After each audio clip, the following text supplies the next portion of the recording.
2027 विधानसभा चुनाव की तैयारियों को लेकर के समाजवादी पार्टी ने उसका आगाज़ कर दिया है। 29 मार्च को मिहिर भोज पीजी कॉलेज में समाजवादी पार्टी के मुखिया पीडीए भाईचारा रैली का यहाँ पर संबोधन करेंगे इस रैली को, और मुख्य अतिथि हैं।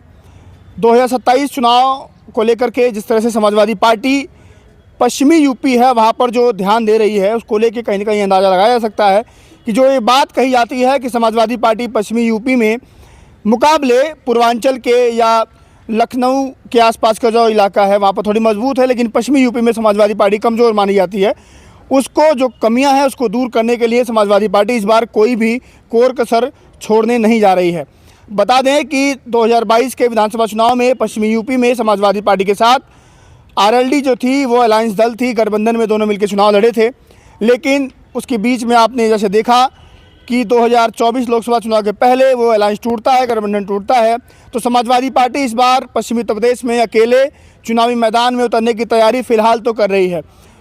ये जो रैली है ये गुर्जर समाज के जो लोग हैं, जो गुर्जर समाज के बड़े नेता हैं, वो लोग इस रैली का आयोजन कर रहे हैं। जो संयोजक है समाजवादी पार्टी के प्रवक्ता राजकुमार भाटी जी के कंधों पर जिम्मेदारी है इस रैली को सफल बनाने के लिए। उन्होंने खुद बताया कि लगभग पिछले 7 से 8 महीनों में वो पश्चिमी उत्तर प्रदेश के लगभग 140 विधानसभा में जा करके हमारे लोगों के ये बताने समझाने का काम कर रहे हैं कि समाजवादी पार्टी की सरकार उत्तर प्रदेश में क्यों ज़रूरी है।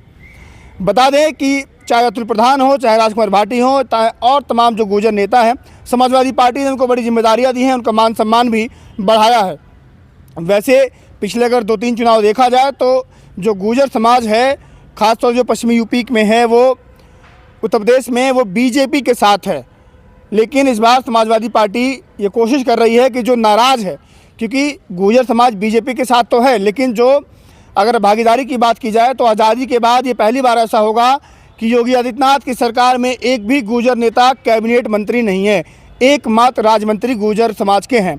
तो गुर्जर समाज जो नाराज़ है, उस नाराज़गी को समाजवादी पार्टी भुनाने में लगी है, अपने साथ लाने के लिए, अपने साथ जोड़ने की कवायद में लगातार कोशिश कर रही है। उसी कोशिश में इस शानदार रैली का आयोजन किया जा रहा है। 11 बजे से रैली होगी। उस रैली को लेकर के तमाम जो तैयारियां हैं, पंडाल आपको दिखा दूं कि पूरा ये बड़ा सा जो भव्य विशाल पंडाल आपको दिख रहा है, पीछे गुर्जर सम्राट मिहिर भोज की जो प्रतिमा लगी है उसको भी लेकर के कहानियाँ हैं कि जब इसका अनावरण हो रहा था तो वहाँ पर गुर्जर जो शब्द लिखा हुआ था, सूबे के मुखिया योगी आदित्यनाथ ने कहा कि गुर्जर शब्द को वहाँ से हटाया जाए।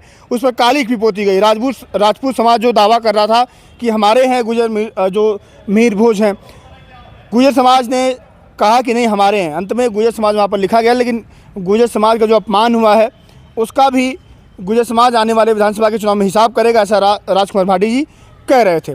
बहरहाल ये तस्वीर आपको दिखाई, पंडाल कितना विशाल का है आप तस्वीरों में देख सकते हैं। 2027 की चुनावी रैली का आगाज़ यहीं से होगा, शंखनाद होगा। आरएलडी के साथ नहीं है तो समाजवादी पार्टी के पास जिम्मेदारी भी ज़्यादा है कि कैसे पश्चिमी यूपी है उसको साधा जाए, और पश्चिमी यूपी को लेकर के जो कहानी कही गई है, जो बात कही जाती है कि हम कमज़ोर हैं, समाजवादी पार्टी वो इस बार दूर करने की पुरजोर कोशिश रहेगी। बहरहाल उस दिन भी तस्वीर आपको दिखाएंगे। हम लोग यहाँ पर आ चुके हैं, जुड़ जाइए हमारे साथ। एक एक अपडेट आपको देंगे, गुर्जरों के गांव में जाएंगे, उनके लोगों से बात करेंगे, उनका क्या रुझान है वो भी आपको तस्वीरें दिखाएंगे। फिलहाल के लिए नमस्कार।